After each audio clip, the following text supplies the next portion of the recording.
Hey, and welcome to the delicious recipe. We're on Thursday here on March 17th. Guess what? It's St. Paddy's Day. And I have my lovely guest again here, the one that I always love to have on here, Valda Ventura. How would you like to say hello to everybody? Hello, happy St. Patrick's Day. There Nice to you see go. you, Dell. Nice to see everyone out there. Thanks for joining us. So I'm wearing a little bit of green. I got a green shirt on, green hat, and I got Hey You in the background here. He's going to be co-hosting there as well, and it's like a leprechaun sort of type of show, I guess you can say, and actually just even anything mystical because you are the author of Mystical Little Beings. Yeah, I've got a whole book about fairies, pukas, and changelings. I love to talk about leprechauns. They're actually one of my favorite creatures. They surprised me quite a bit. I had some kind of misconceptions about leprechauns going into writing about them. So I was sort of delighted with some of the things I discovered about them. And I generally love Irish folklore and mythology quite a bit. So, yeah, it's one of my favorite places to travel. Trying to keeping my fingers crossed that all will go well for another trip there this summer. So yeah, just great day to celebrate all of that wonderful Irish folklore and mythology. Okay, no, the part that I've been looking into there is it's leprechauns, pot of gold at the end of the rainbow, and they were all cobblers. That's that's the basis of that I got out of anything that I've seen that or people are talking about. But they were also part of the fairy realm. Yeah, definitely. So leprechauns are part of the fairy realm, and for anyone who's kind of thinking of the fairy kingdom, um, so I think of the fairy kingdom much like one might think of the plant kingdom or the animal kingdom. So it's not just one type of being. So a lot of times people, at least initially, they have fairies they think of like maybe they think of like a Tinkerbell type, or they think of like a specific type of fairy. It's something winged that flies around the garden, and that's kind of like all they think of as fairies. But there's actually many different kinds of creatures that fall into that kingdom of the fae. And in Ireland they might be called like the good people or the little people, and that can encompass leprechauns. Mermaids are considered part of this other kingdom, the kingdom of the fae. Pukas, changelings, brownies. There's like a whole array of creatures, and they all sort of have different attributes. Everything from being tricksters to sort of embodying different aspects of just humanity, really. And as we have the folkloric record, as things evolved and stories were told and retold, you see these creatures kind of evolve in what their representation may be. So, as Christianity was introduced into Ireland, you had Hmm. more and more prevalently these creatures were used to sort of teach lessons, usually moral lessons, which doesn't mean that they were like considered amoral or outside of the church, or that you couldn't believe in fairies and not believe in the church, or that the fairies were in conflict with the church, but they were often used as means of like keeping people from walking on the dark roads at night, or staying out at the pub too late drinking, or things like that you you Right, really weren't supposed to do. And then occasionally they were also used as a means of control to keep people from cavorting with witches in the dark of the night. right. So there certainly were some creatures that were more equated with witchcraft and devilry and things like that as times got a little more intense there Mhm. for So, conversion. so where did the green come into St. Patty's Day? So with so the leprechaun, well, I mean, green is a color of Ireland. I mean, Ireland itself is the Emerald Isle for a reason. It's green. But with the leprechaun specifically, um, this was one of the things that sort of startled me. So several years ago, when I started writing this book about fairies, I've always loved leprechauns and found the lore fascinating. And my mom used to read to me a lot from like the old folklore like William Butler Yeats. And so I went back to a lot of that to kind of rediscover it as an adult. And I found quite a few passages about leprechauns that sort of led me to one of the things about some of that early recorded Irish literature that like William Butler Yeats did is that he kind of left there's a lot of Easter eggs in there, which I love. There's a lot of Easter eggs in there to previous writers that you can find even more stories. So he'll make reference to some other writers that you can then go and discover, and they'll also make reference to writers prior to them. So you can actually get a little bit further back and further back. And the other great thing is a lot of this stuff is in public domain. So if you can't find, like if you don't have access to a library that has a collection of rare books, or you don't have a collection of rare books, you can go on Gutenberg, Gutenberg.org, which is this amazing online site that has all of these old books scanned, and you can make a donation, or you can just go on it for free, and you can actually like read a lot of those books. Or if you use like an e-reader, you can put them onto your whatever kind of like tablet you have. So I like to try and find the actual books, but you can use it as a reference if you need it, or if you just don't have access to it, or if you need to be able to like, make it a bigger text or something like that. Because that's the other thing, is a lot of these old books are like the typeface on them is just tiny. So I've spent a lot of time in, like when I was researching this book, I still lived in San Francisco, and I would go in the San Francisco Public Library, and I would find like these really old texts, and the typeface would be so tiny, and it would just be this really odd script. And so I would actually look at the one online and compare it just to make sure like I was getting some of the stuff right. But in any case, that's total side rant there. It's okay. But we were talking about green and leprechauns. I just love when you go, because you have so much knowledge. You've gone into a lot of this stuff there, and you have such a background. And you know what? And I love any time that I get to talk to you, especially during these holiday seasons that people, I guess, don't know the origins of. It is in honor of my Irish heritage, and I do have the gift of the gab, so we'll tie that in. That's perfect there tonight, because I'm under the weather a little bit there. So yeah, you just gave keep me permission, so you might regret that. You might have to give me the signal. But in any case, so I started doing research, and so I went back to some of this stuff, this early Irish literature, recorded literature, sort of from like the Victorian era. And all of a sudden, I'm like, wait a second, this leprechaun is in blue, and this leprechaun is in red. And actually, I started finding all of these parallels to some of the descriptions where the leprechauns aren't in green at all. They're in these luxurious velvet fabrics, many of which are like red and blue. And so there were several characteristics about. Go ahead. I know you're okay, going to. I know there was something I just watched there today. Is that there was a story of the leprechauns, and a man there, because the leprechaun was the cobbler, and he would do these things, and he would wear silk, and he asked for blue shoes, and he hid his gold out in the leprechaun hid it out there in the field, because this was sort of this arrangement. And then when the guy came back to get his shoes, he figured, oh, they'll be underneath the blue or below the blue shoes. But there was 1,000 blue shoes out there. So then the leprechaun thought, hey, you know what keeps on moving around? A rainbow. And so he went and hid his pot of gold under the rainbow.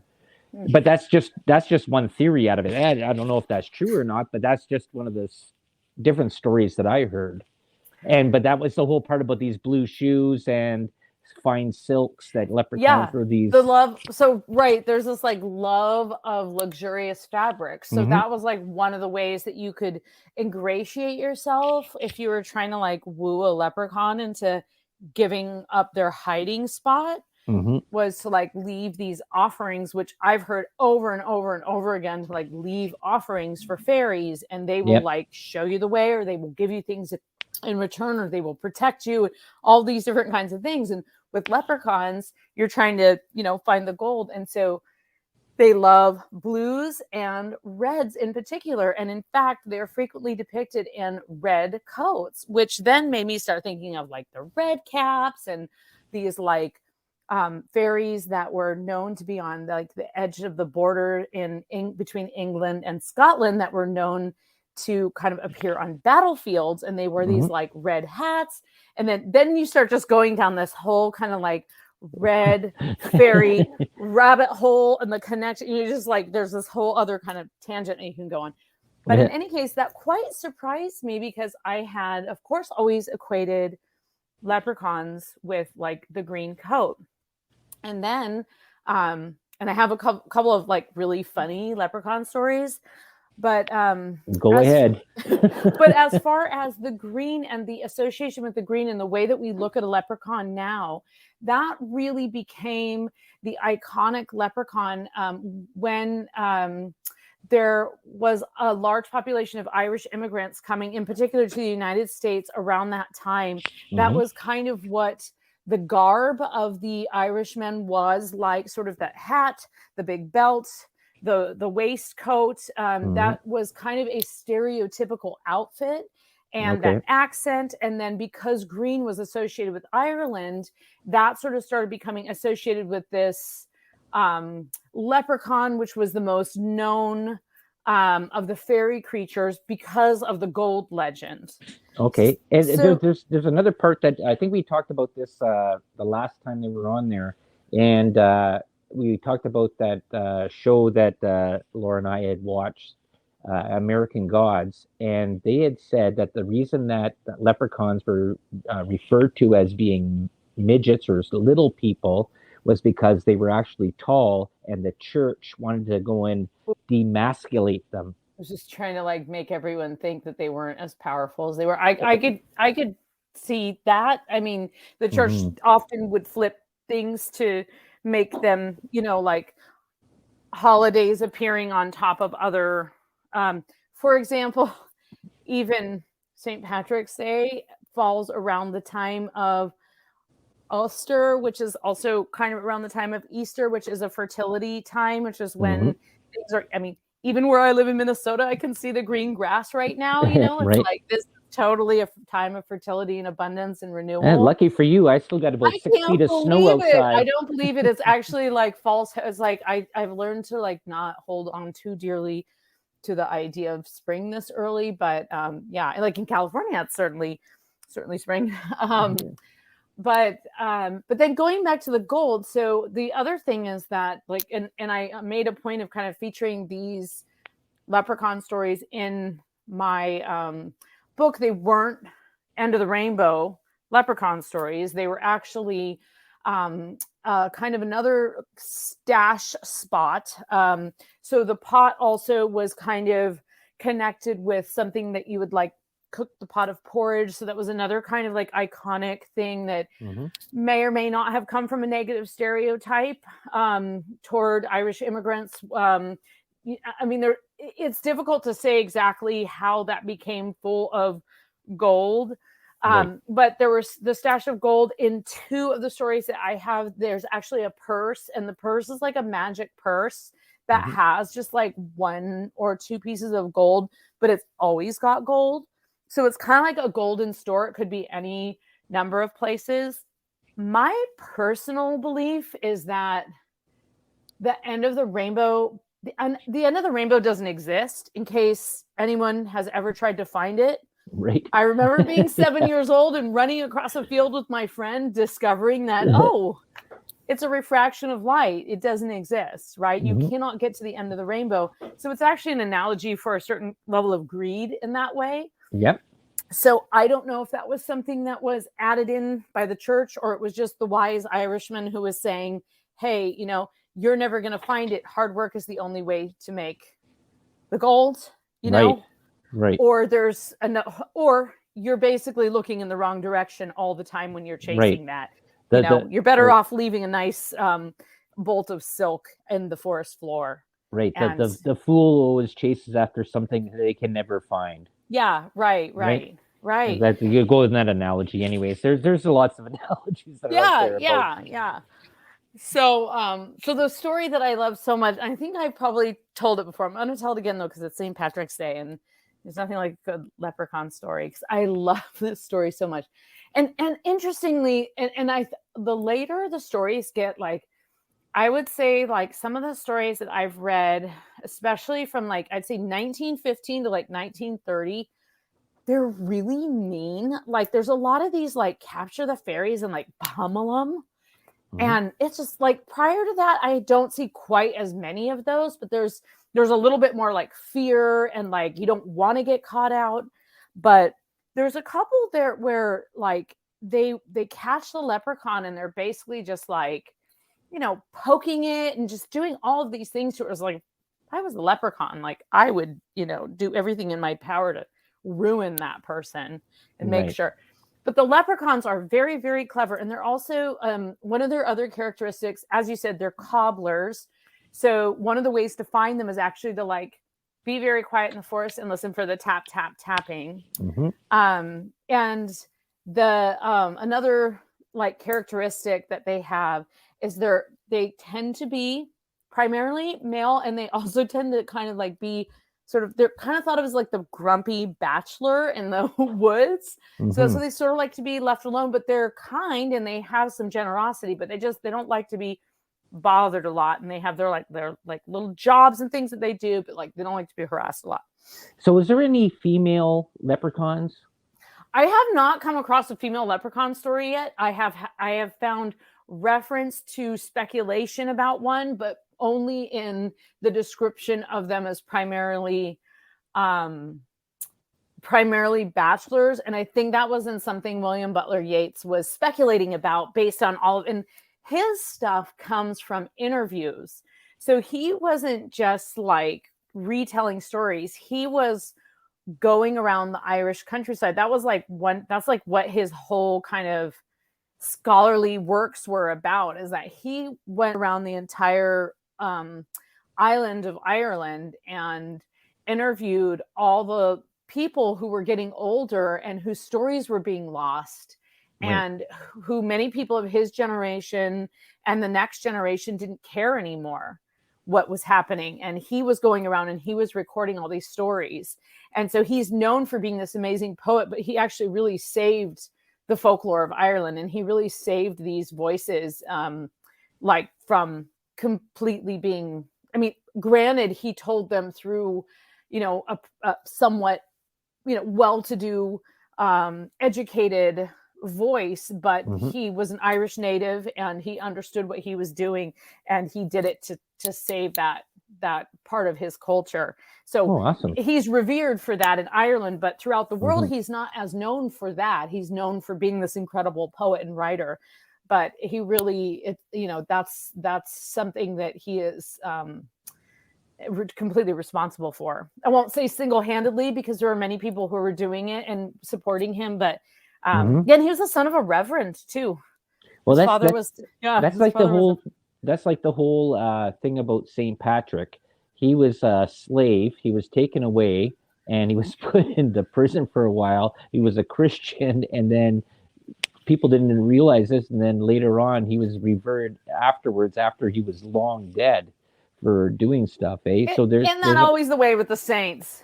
Yeah, so it's always after that's the sort fact, of an interesting story that people don't understand. That I posted this a little while ago. There was a couple different ones that I posted about St. Patrick, and then the whole part about him driving out the snakes, and there was no snakes in Ireland, but the folklore went into the whole part that there was snakes there. So it was interesting. Well, I've heard also that the snakes were sort of another way of describing the pagans. Yeah.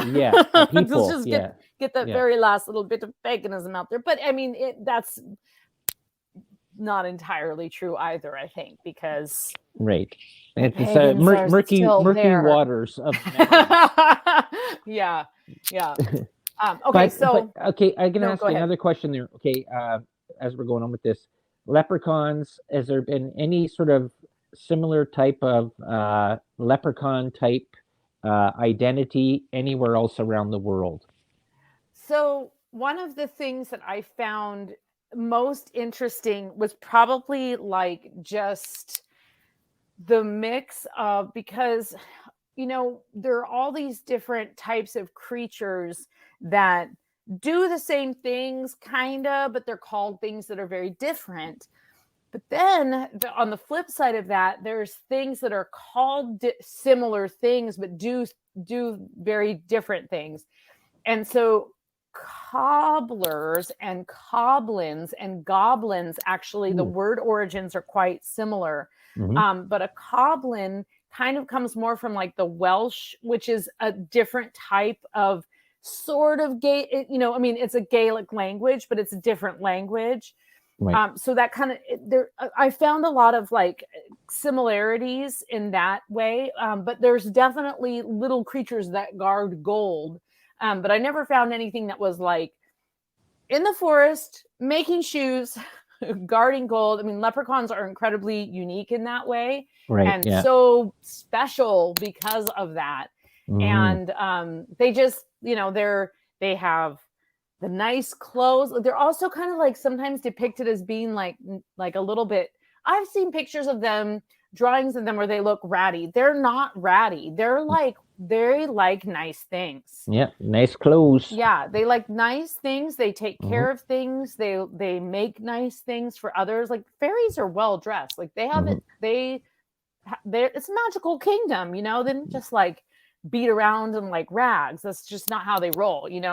Yeah, I see. So this almost sort of sounds sort of similar. I know it's not the same thing, but dragons of Asia that they hoard their gold, and they are beautiful beasts and stuff like that. But now you're talking about a big thing that's like and a like maybe a lizard cave snake. or something like that, right?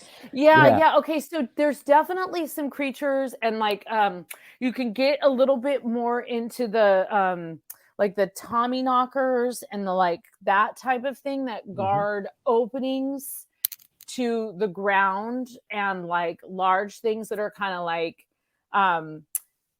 like larger kind of openings into the earth, like those kind of creature guardians that are not, I'm not talking about dragons specifically, but like gnomes or whatever. There's like a lot of sort of earth fairies, like I said before, when I think of them as like the kingdom of fairy, I kind of classify them and I get this, I mean, this is how William Butler Yeats does it, so that's probably where my initial idea of how their fairy kingdom works. And he's got a few other kinds. He's got like his trooping fairies, which are the ones that like march around, but I kind of think of it as like woodland dwelling. You got your mer fairies, the mermaids and such, and then you've got your the ones that like run amok in meadows, and the ones that like live down in caves and such. Right. Okay, so now I have to tell this.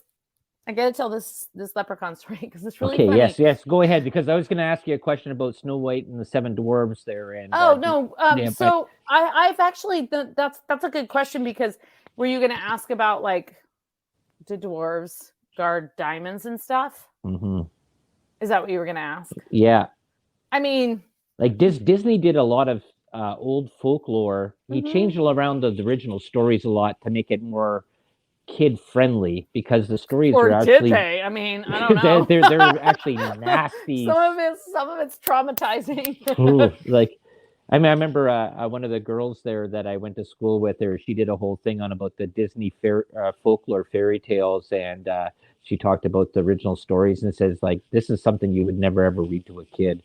Like you'd never ever want to put this on print. I mean, honestly, if you think about like just like Sleeping Beauty is basically like all about like non-consensual.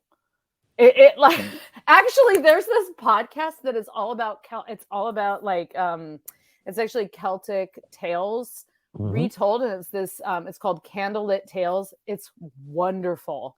And awesome. It's retold Celtic tales by a brother and sister, and it's one of the ones they did, which is unrelated to specifically Irish only. They retell Sleeping Beauty, and it's they modernize it like as if it were to happen today, and it is It's not safe for kids is all I'll say. It's gnarly. It's really gnarly.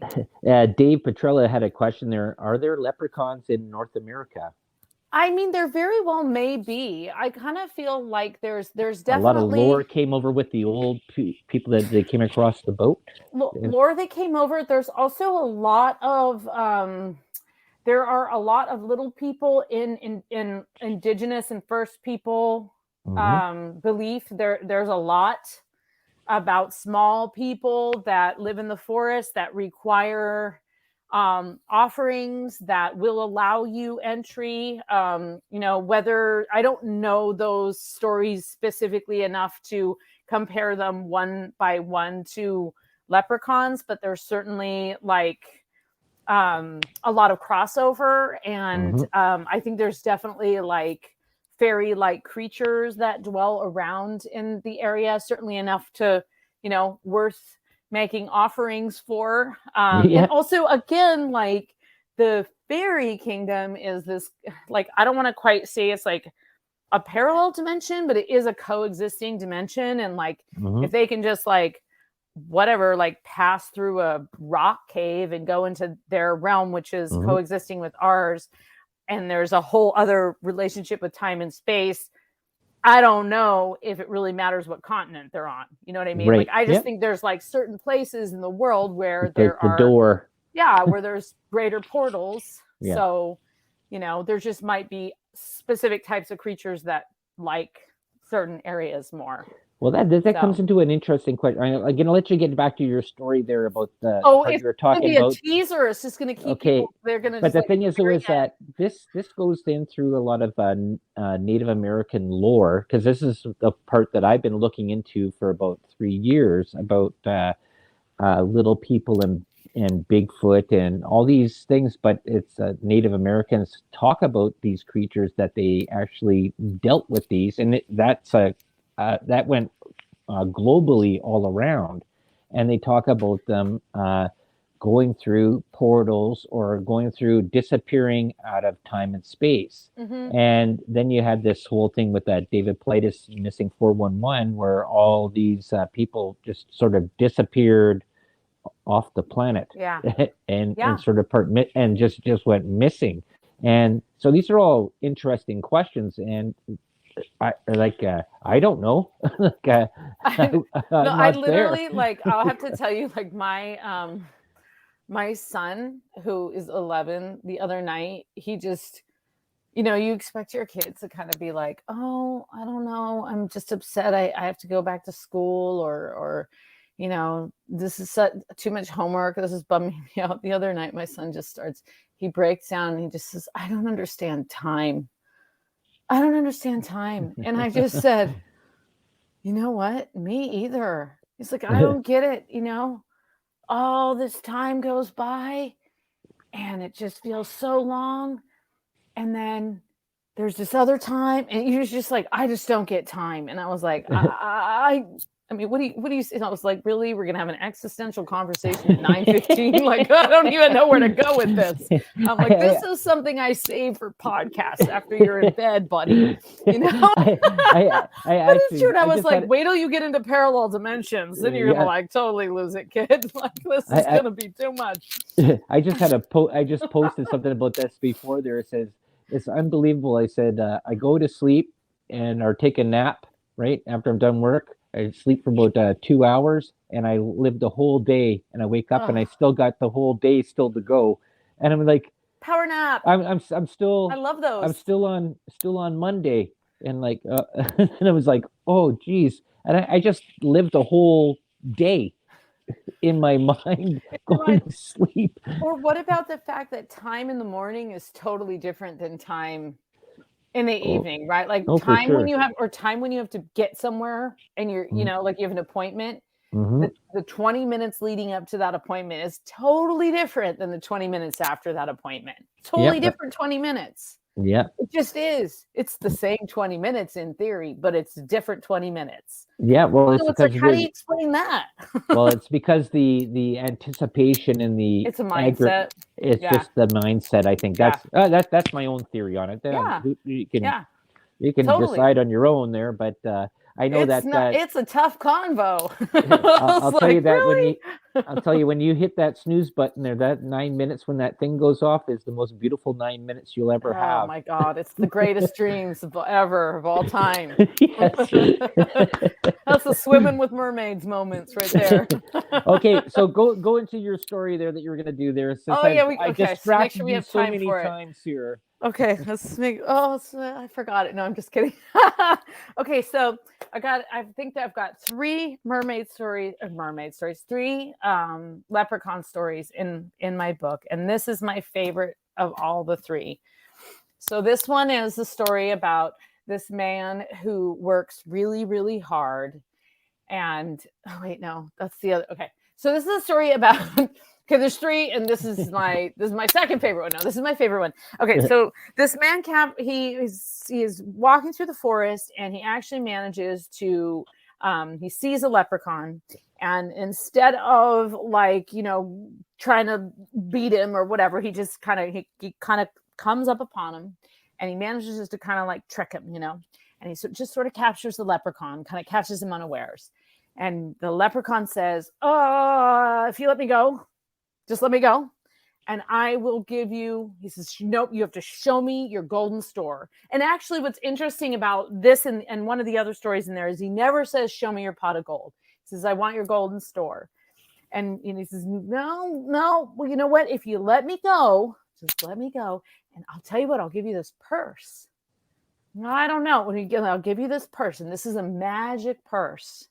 And I'll tell you what, this purse is so magic that only has one gold coin, but it always has one gold coin. Ooh, and it'll okay. never run out. So every time you take a gold coin out, there'll be another gold coin in there. I've heard something similar to this story. This is the leprechaun's magical golden purse. You might have heard this story from me, to be honest, Del, but you humor me because it's St. Patrick's Day. Yeah. But the leprechaun's golden or magical purse is actually recurring in many, many leprechaun stories, actually more prevalent than even the pot of gold. The pot of gold is kind of like a more modern thing. Mm-hmm. Incidentally, sidebar, there is a museum of the leprechaun in Dublin that I've never been to, and I expect it probably tells you about the whole dang history of how leprechaunism has evolved. Oh, wow. That's awesome. And it's in Dublin? It's in Dublin, Ireland. Yeah. Oh, okay. Yeah. Next time I'm there, I'll go to it. Then I'll report back. Okay, perfect. So what does he do? He says, okay, and he lets the leprechaun go. I've got the golden purse. And he goes straight down the pub. And he goes down the pub. Everybody order up on me. Everything's on me. Everybody get a drink on me. Everybody dinner on me. So they do, of course. They get all the drinks. They get all that. Everybody's just having a merry time, merry time, merry time. They order up, drink up. Hooray, hooray, hooray. Drinks on Johnny, or what? I can't remember the guy's name in the story. I have the book here, but I'm too lazy to look it up. So they drink up, and then the time comes to pay up. And so he very proudly reaches in and he grabs the purse and he reaches in, and it's got this one beautiful golden coin. And he reaches in and he puts it down on the counter so proudly, and he shows it to the barkeep, and she looks at him and says, well, that's not enough. And he reaches in to pull the other one out, and it's empty. Right.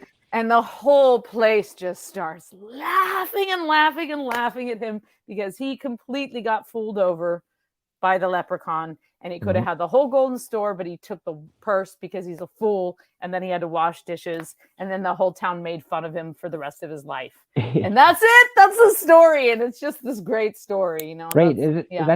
I guess that's I guess if you go it, I guess it's sort of almost like these Bible stories and things that are like that. Yeah. Well, just telling you stories drinking about life lessons and about chasing after something. Yeah. And then you make the wrong decision thinking that you're getting the best out of it, right? But it's kind of funny because the moral of that story was what, though? What's the moral of that story? You should have chased the leprechaun? right? Like Or maybe you should have thought better before picking buying something. everyone's drinks. You should have pulled the coin out first. Like that's Yeah, probably look, because yeah. that I think that one that see that one went into that TV show that Laura and I, American Gods, and I can't remember what the guy's name was, Finney something, or I can't remember, but he had the one golden coin, and it was a lucky golden coin, and it would always reciprocate another coin. Yeah. And when he gave it away, it actually got lost into a girl that died, and that actually caused her to become live again. So if Oh, anybody wants to check out this was TV that Finn show, it's called McCool? American Gods, and there's 2 seasons of it. And this coin was the whole thing, was that he was the leprechaun, and he was like 6'8", and Oh, the thing was is that was the part that I was strapping saying, is that leprechaun. the church made them, they put the story out there that they were these tiny little midget people, right? That they were weak and stuff like that, when actually they were a big, strong tribe. And when the church came in to go and overtake Because the of church Ireland, wanted the gold, you know. That's yeah, what they, yeah. yeah. But Okay, so that sorry. was the So whole my story. my second favorite story, and I Okay, won't yep. get into the whole story, but it's really funny because it's about this town, and you have to understand that I had to like, here, this is the book, right? This is how thin it is, right? So I had to I had a specific word count. Mm-hmm. It's only Yes, show that up. Put the thing there so people can see it there that are watching. There everything's you backwards. go. Yeah. Fairies, pugas, and changelings, and Yes. a complete guide to the wild and wicked enchanted realm. And it's Mm-hmm. even got a little. It's all backwards here, but it's got a little guy on the spine there. And the section, so it has all these different sections, and so I couldn't go wild with leprechauns. I had to kind of like narrow it down. Yeah. And so I had to choose 4 or 5 things. And I had like so much leprechaun stuff. And so I was trying to choose things that I thought were a little unusual that people hadn't heard before. And Mm-hmm. so one of the other ones that just made me, I just sort of picked stuff that just made me laugh. And so this other one that made me laugh so hard was this one where this guy basically works really hard. And this is what I was going to tell before. He works really hard and he doesn't drink. And he works really hard and he prospers really well. Like he works his fields and he sells his crops and he prospers. He does fairly well. He's not a rich man, but he does well. And so the whole town just thinks that he's in cahoots with the leprechaun and they don't like him and they hound him and they constantly ask him where the leprechaun's gold is. And he won't tell them because he's not in cahoots with the leprechaun, so he claims. Right. And so instead of just like respecting him for like being a hard worker, they don't trust him because he doesn't go down the pub, and 2 think he's holding out on them because he is doing well. Right. So he's like totally ostracized for like doing the right thing, so to speak. Mm-hmm. And so I just think that one's really funny because the moral is completely like turned on its head, right? Because in this case, the moral is, go down the pub and share your knowledge of the leprechaun, or you're gonna like not fit in. Well, that comes into this whole idea of tribalism, right? If, totally. Yeah, like, right? Yeah, and that happening right now, their period in today's culture. Sure it is. So where does Rumpelstiltskin fit into this? Oh, that's funny. I actually have Rumpelstiltskin in this book. I included it. Now, is he a leprechaun, or is he a dark elf, or is he a fairy, or what? So I included him. He is actually in I included him in that category a little bit because he does have this ability to. He's got the connection with gold. Mm-hmm. He's also got the trickster. So I included him, I believe, in the section with trickster fairies, because though he appears to help, he has an ulterior motive. So he has the ability to help. He could just help. He could just spin that straw into gold with no other motive other than to help. Or he could have asked for something not super crazy like the firstborn child. But instead, he requires, a pretty big price. But his name has to be guessed, right? So there's that whole element of it. So there's a real kind of like, I think there's actually sort of a mix of a few different legends probably in there.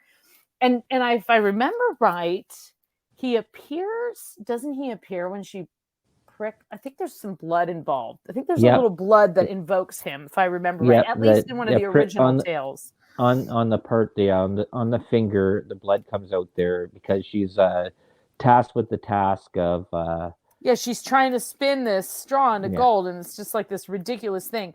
There's a lot happening in that story too, because first of all, she has to prove herself worthy, which is utterly ridiculous. Right.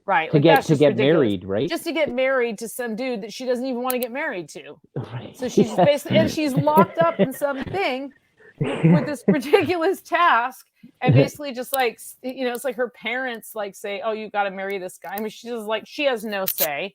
So again, like you could write an entire book on the lack of consent in fairy tales, and you would still have leftover material. That's like the Rapunzel one there. She's locked up in a tower, and her hair just gets and then she puts her hair down, and she doesn't even want to do that either. It's just like, man, kind of can't win in that situation. So who originated through your research? Who originated most of these stories? And like you said, like Yeats was the one that went and looked into them there. But who originated most of these stories? Well, I think you've got a wide range of stories, but with a lot of the Celtic stories, you have stories from Celtic creation stories. So you have stories from the Celtic belief system that have been passed down in oral tradition, not unlike First Peoples stories that are passed down in an oral tradition. And then eventually someone writes them down, probably ill records them in some fashion. Right. The Irish have a tradition of storytelling, and it's a tradition that involves reinventing the story every time it's told. And that is not in a negative way, but every time, because there's a tradition of storytelling, it's storytelling. It's meant to be retold around a structure that is similar. So if you're retelling some of the great, Celtic folklore and origin stories, there's specific pillars, and you may retell it so that a child will understand it, or you may retell it so that it's modernized for a modern audience.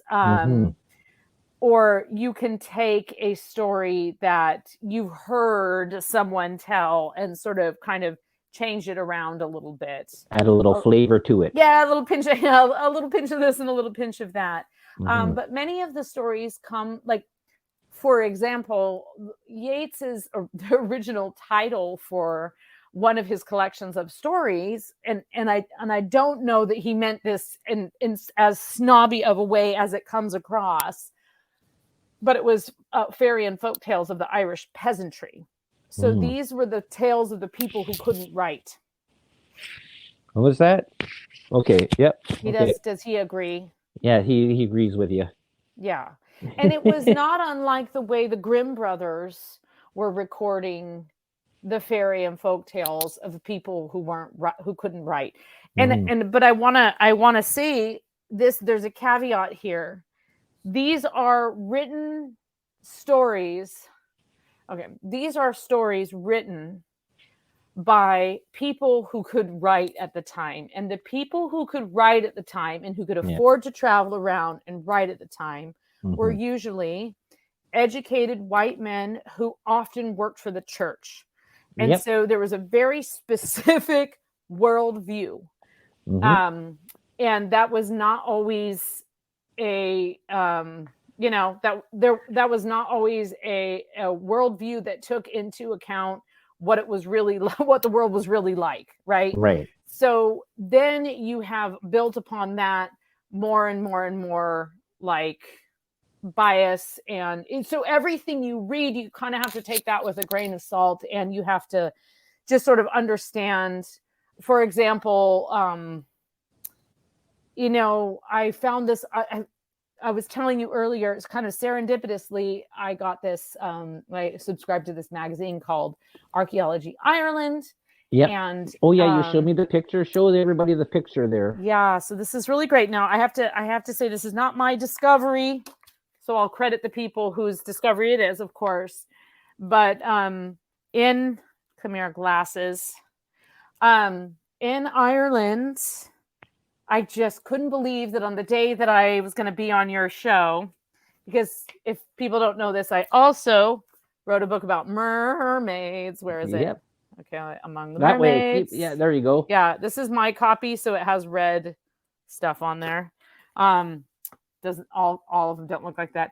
Anyway, there's an article in here by Colin O. Sorry, I'm going to apologize to the authors right now.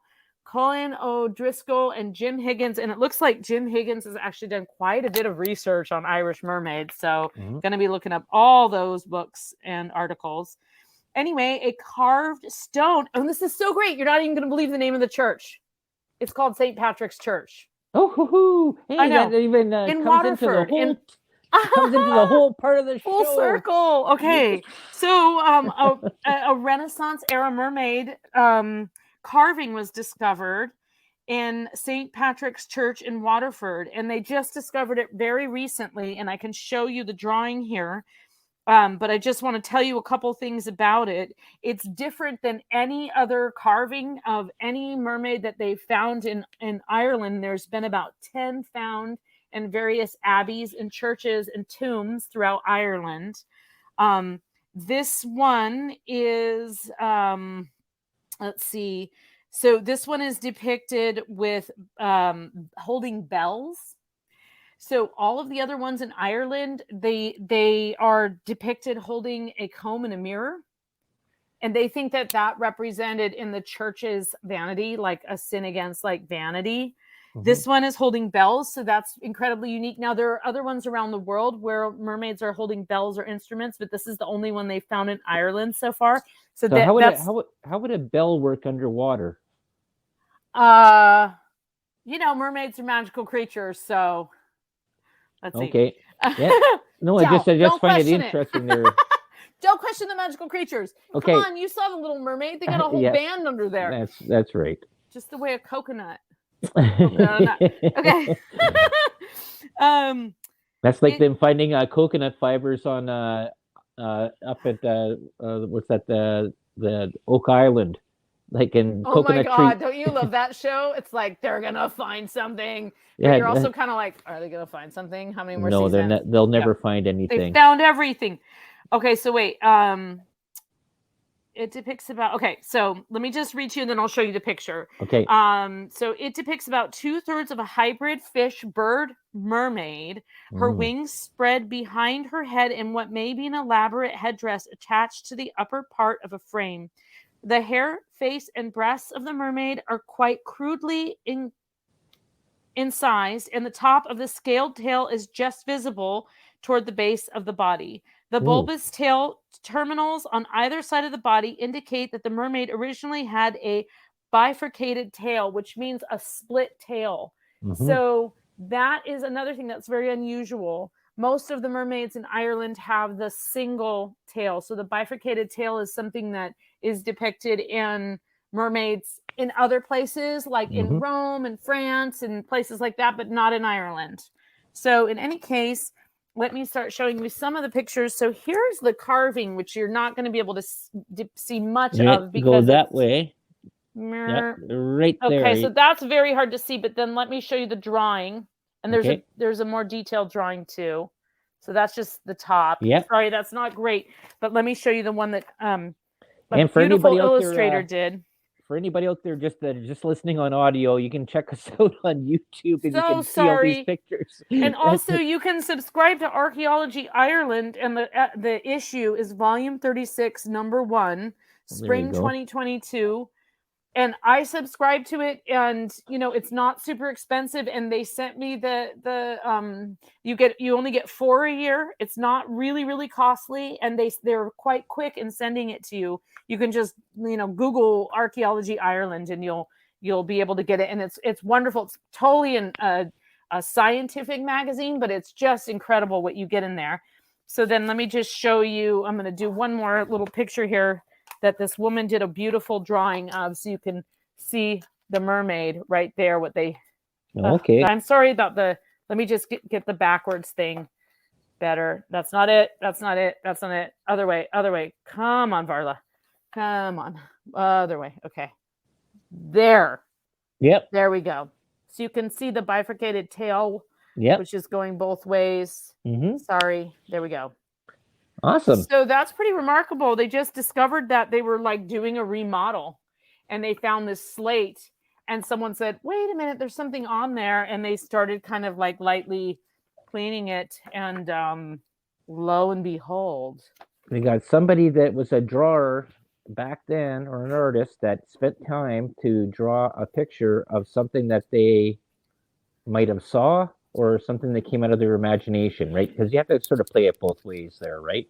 well, they actually think that, well, what was really, I actually learned quite a few things in this, this Higgins person. I need to get their book, because they had a lot of information about what they speculated the mermaids were there for, specifically in the churches. Mm-hmm. And they weren't entirely sure why this one was there, but like the bifurcated tails, like that was supposed to be like against lust. And it's hilarious. It's like literally like a woman with her legs spread holding it open, but it's like with scales.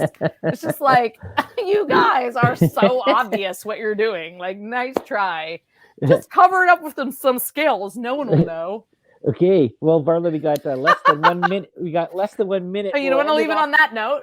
We'll end it off with that. We'll cover it up with some scales. Cover it up on with this some scales. green day of March Yes. 17th. Yes. So tell them where they can go and find you, and come harass me. yes. Yeah.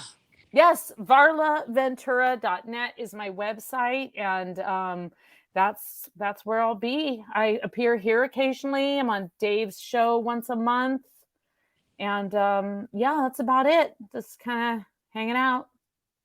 Awesome. And this is the delicious Thanks for having recipe. me. Oh, I love every time that you come on there. You make my day better there, even when I'm feeling ill. So I'll send you my recipe for cold cannon. That'll be your delicious recipe. Oh, awesome. That sounds great.